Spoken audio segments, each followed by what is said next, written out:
Hello， 大家好。今日我帶大家嚟到深圳睇一個羅湖嘅樓盤。有冇諗過呢？108萬嘅總價可以喺羅湖度置到業呢？今日我哋睇呢個樓盤呢，就係京基天君府。咁首先我哋入到嚟呢，睇下我哋呢個樓盤京基天君府喺邊一個位置先。而家地圖上面呢，我哋見到啊羅湖區，咁咧呢個呢，就係我哋京基天韻府，其實隔離就係天君府噶啦。咁大家睇個沙盤都知道啊。咁我哋而家面前睇嘅呢個天君府呢，就係一個商務公寓嚟㗎。個地理優勢方面呢，羅湖區係毋庸置疑㗎啦。其實距離我哋香港呢係非常之近，同埋大家非常之熟悉。而我哋天君府，我哋呢個樓盤呢，附近有2個地鐵站嘅，一個係布心站，一個呢就泰安站。咁泰安站呢，如果我哋由泰安站行過嚟我哋個樓盤啦，其實係大概600米左右。大家呢可能係行個10分鐘就已經到㗎啦。咁喺泰安站呢，搭6個站嘅地鐵就可以去到羅湖口岸。咁如果你話喺呢個蓮塘方唔方便呢？又喺我哋個樓盤天君府出發，只要10零分鐘車程就可以去到蓮塘口岸㗎啦。咁好啦，我哋呢度附近有啲乜嘢設施啊、配套啊嗰啲嘢呢？首先大家好關心一樣嘢就係買嘢方唔方便啦。如果喺我哋樓盤呢，佢附近呢有一個叫天河城嘅購物中心，咁係一個非常之大嘅購物中心啦，亦都係好出名㗎啦。咁啊，廣州天河城大家都有聽過啦，深圳都有天河城，上年開嘅。咁另外呢，就係我哋呢個成個盤啊，京基呢個發展計劃入面啦，咁啊有一個商場大概幾萬平方嘅一個商場啦，就會喺隔離嘅，咁亦都買嘢好方便啦。咁又有啲人可能會話，咁有冇街市啊？附近其實係有嘅。呢度呢，遠啲咁多啦，行多2步啦，真係2步就行多3步都唔得㗎啦。有個叫布心廣場，嗰度呢係有街市嘅，咁可以買到餸，大家可以翻到去煮飯㗎。咁另外就係呢羅湖區，你話嗰個醫療方唔方便呢？絕對係方便啦。既然啦搭6個站就可以去到羅湖口岸嘅話，其實你搭5個站去到國貿行過去呢，已經係羅湖區人民醫院㗎啦。咁另外附近呢，仲有醫院喎，呢度有羅湖區嘅婦幼保健院啦。其實呢啲配套設施呢，喺羅湖啊都一定係足嘅。咁另外就係呢，我哋呢個盤呢個位置啊，係屬於羅湖區嘅布心啦。咁呢度呢，係一個好受歡迎嘅學區嚟㗎，因為喺布心呢一個區呢，佢嗰個學校密集程度係非常之高㗎。首先喺我哋呢個盤啊，隔離有一個叫太白居幼兒園，另外呢，起緊嘅一座新嘅幼兒園，下年會啟用㗎啦，就喺我哋個盤隔離嘅啫。我哋呢個展銷中心隔離就係㗎啦。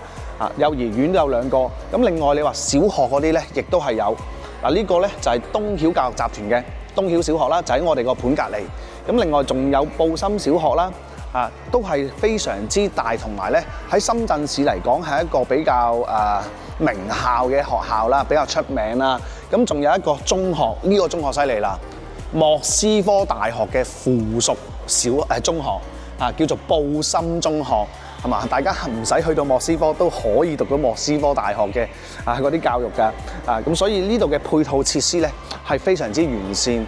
仲有就係咧羅湖附近一定係好多商業區啦。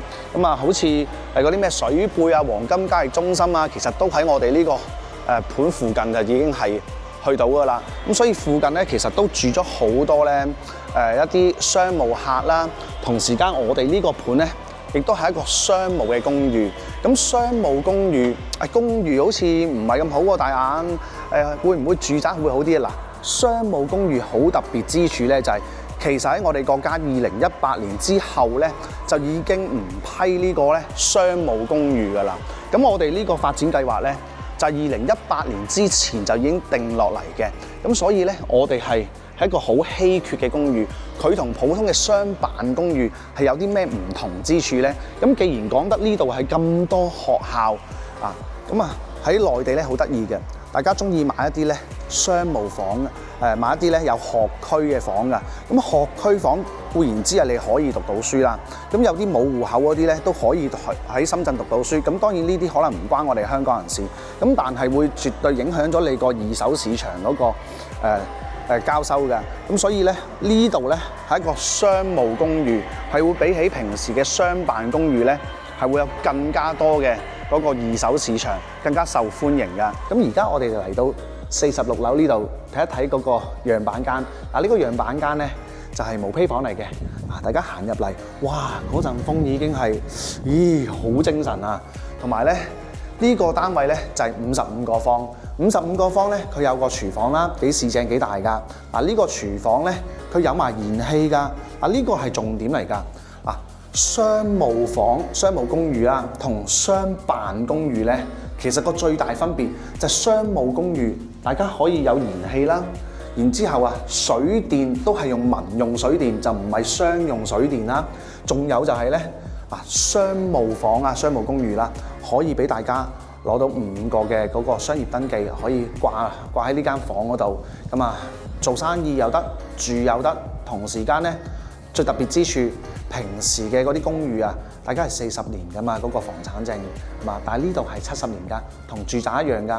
就係正如我頭先所講啦，2018年之前咧都仲可以話有一啲叫做商務公寓啦，但係2018年之後咧就冇咗㗎嘛，國家。咁所以呢個項目咧就係2018年喺國家取消呢個商務公寓之前就已經定咗落嚟嘅計劃，咁所以仲可以享受到商務公寓呢一樣嘢。其實同住宅係冇乜分別，你又係民用嘅水電啦，咁又可以燃氣啦，又有70年嘅產權啦，仲有學位，咁係咪好好先？咁仲有就係咧公寓嘅價錢啫喎。係啊，咁我哋睇下呢個單位55個方嘅，呢個就係嗰個廳啦，入嚟啦，咁咧打開呢個露台嘅門，大家都可以見到啦。出面嘅景觀咧係非常之開揚。呢度係46樓，咁同最低嘅價錢咧，如果你話住2樓咧，同46樓之間有幾大嘅差別呢個價錢？當然座向唔同會影響到你個房價啦。咁其中另外一個因素咧就係嗰個層數唔同啦。我哋呢個樓盤咧每升一層就會係貴多100蚊一個平方，係啦。咁如果係55個方嘅話咧，咁即係每上一層就貴多5500左右啦。咁大家可以咁樣理解啦。咁所以你可以計下自己係從2樓開始到呢個46樓係加咗幾多層落去，咁照計翻就係㗎啦。而家對面呢度咧就係呢個東湖深圳嘅東湖啦。咁成個湖咧進入眼簾㗎啦，東湖水庫。咁呢個水庫啲水咧，亦都係有一部分咧會輸送到我哋香港嗰度咧，俾我哋香港人作為食水之用嘅。咁另外就係咧，大家見到成個山有水係嘛，咁樣先至可以風生水起㗎嘛。呢度咧真係前面一片無敵景觀嚟㗎。咁仲有就係咧，除咗個廳有景觀之外咧，55個方嘅呢個單位咧，佢仲有一個房喺度。呢個房咧唔係普通嘅房，佢係一個套房。咁入嚟呢個主人套房啦，有個都幾市正、size 幾大嘅洗手間啦。咁另外咧就入到嚟房之後咧，一樣可以睇到呢個景觀。房嘅面積咧亦都唔細㗎。採光方面咧，其實呢個座向咧採光真係一流㗎。咁好啦，我哋頭先睇咗個55個方嘅嗰個單位係點樣啦？我哋而家睇一個咧35個方嘅。咁呢個35個方嘅單位咧，就係最平可以做到我片頭講嘅108萬嘅一個總價嘅單位嚟嘅。咁當然啦，呢個樓層咧就唔係108萬啦，但係大家可以睇下個35個方大概係咩樣先。咁呢個係一個毛坯房，咁入到嚟咧就係乜都冇㗎。咁不過咧，大家喺收樓嘅時候，發展商係會送精裝俾大家嘅，即係天地牆嗰啲都會有齊晒㗎。咁我哋睇下啦。咁呢個盤咧嘅公寓單位咧就係3.6米高。咁3.6米高咧，即係比我哋香港住宅單位係高咗一截㗎啦。我哋住宅單位通常都係2.7到2.9米嘅。咁即係話大家可以喺呢度整一個平層啦，喺上面整個大嘅閣樓啦，上去做房間咁樣，下面咧就留翻做一個咧客廳或者係一個食飯嘅地方咁呢個單位咧一樣係會有個露台啦。咁呢個露台咧都係有景觀。我哋而家呢個示範單位嘅景觀咧就係望咗另外一邊。望咗另外一邊咧，嗰度就係望到啤酒廠改建嘅一個文創區啦。咁啊，其實都係附近好近就已經有一個好大嘅商場㗎啦。咁喺我哋離開呢個露台之前咧，想指樣嘢俾大家睇下嘅，就係我隔離嘅呢個箱啦。嗱，深圳燃氣冇花冇假，呢度嘅公寓單位咧係有燃氣㗎。咁啊，到時睇下自己點樣駁個燃氣個煮食爐去邊度嘅啫。咁啊冇問題嘅呢個。咁好啦，我哋睇完呢個35個方嘅單位咧。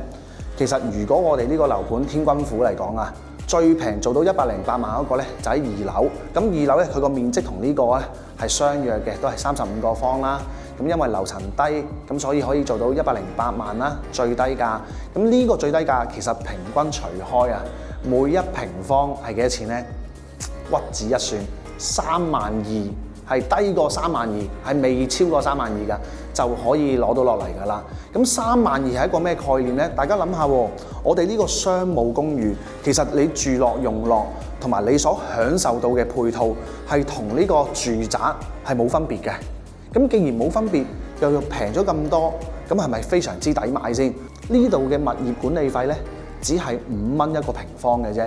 咁如果你話計翻我35個平方嚟計，哇！即係幾多錢啊？即係35乘5咁樣咯，大概都係200蚊左右咁嘅價錢，咁就可以交到管理費啦。而呢度嘅物業管理費咧，只係5個7一個平方。咁大家計下啦，35個方咁啊乘翻5嘅話，其實都係200蚊左右。咁可能出頭啦，200蚊出頭啦，就可以搞掂管理費嘅呢一 part 啦。咁好啦，我哋睇完樣板間，而家上嚟睇呢個毛坯房。嗱，呢個毛坯房嘅單位咧，唔係話要睇佢嗰個室內嘅，係睇呢個景觀。因為頭先講咗啦，景觀同埋樓層咧係直接影響到個房價㗎。咁呢個就係嗰個重點啦。嗱，你打開個窗出到嚟露台，其實門嚟嘅唔係窗。咁你見到出面呢個就係深圳嘅嗰個東湖水庫啊！哇！成個水庫喺你眼簾之下，仲有咧睇到山睇到水，呢下緊要啊！有山有水先可以風生水起噶嘛。咁好啦，我哋就睇完樣板間啦。咁啊，連嗰個咧帶精裝帶裝修嘅樣板間咧，我哋都睇完啦。咁由於咧，其實發展商方面咧，深圳好多嘅，佢哋即係有裝修個樣板間咧，就唔係好俾拍攝嘅，咁所以我哋就通過發展商俾我哋嘅片段，去到發放俾大家，去到睇下裝修咗嘅樣係點樣啦。咁其實入面呢，有啲乜嘢係會大家到時交樓嘅時候會有呢？就係天地牆嘅一啲裝修啦，咁同埋佢一個公寓。會有一個做翻個平層俾大家啦，會做埋條樓梯俾大家啦。咁至於你話個樓梯同埋個平層上面嗰啲係咪咁嘅樣呢？咁我諗最基本嘅佢都會有，但係未必會完全相同嘅，因為你睇樣板間嘅時候，佢都會寫明係非交樓標準嚟嘅。咁但係有樣嘢呢，可以肯定嘅。就係佢會裝埋個冷氣俾大家，即係發展商喺交樓嘅時候會送埋個中央冷氣啦。咁仲有就係頭先我哋講嘅大嘅55個方，佢會有燃氣係啦。咁室內可以咧搭建呢個煤氣爐啦，或者係煤氣嘅熱水爐啦。咁但係如果你話係35個方細嗰隻咧，咁佢就話冇燃氣嘅。咁但係冇燃氣都 OK 嘅，因為而家好多做 open kitchen 咧都唔需要話有燃氣啦，咁啊通常都係用電爐就 OK 啦。同埋大家講真啦，有幾可會喺間公寓嗰度煮9大簋啊？深圳咁方便，落去樓下行前少少，有個咁大嘅商場，乜嘢都有得食。咁如果大家係對呢度京基天君府係有興趣嘅話，想了解多啲嘅話呢，其實可以聯絡我去到睇樓啊，過嚟深圳。咁今日我哋嘅影片呢就到呢度啦，希望大家繼續支持我哋頻道，拜拜。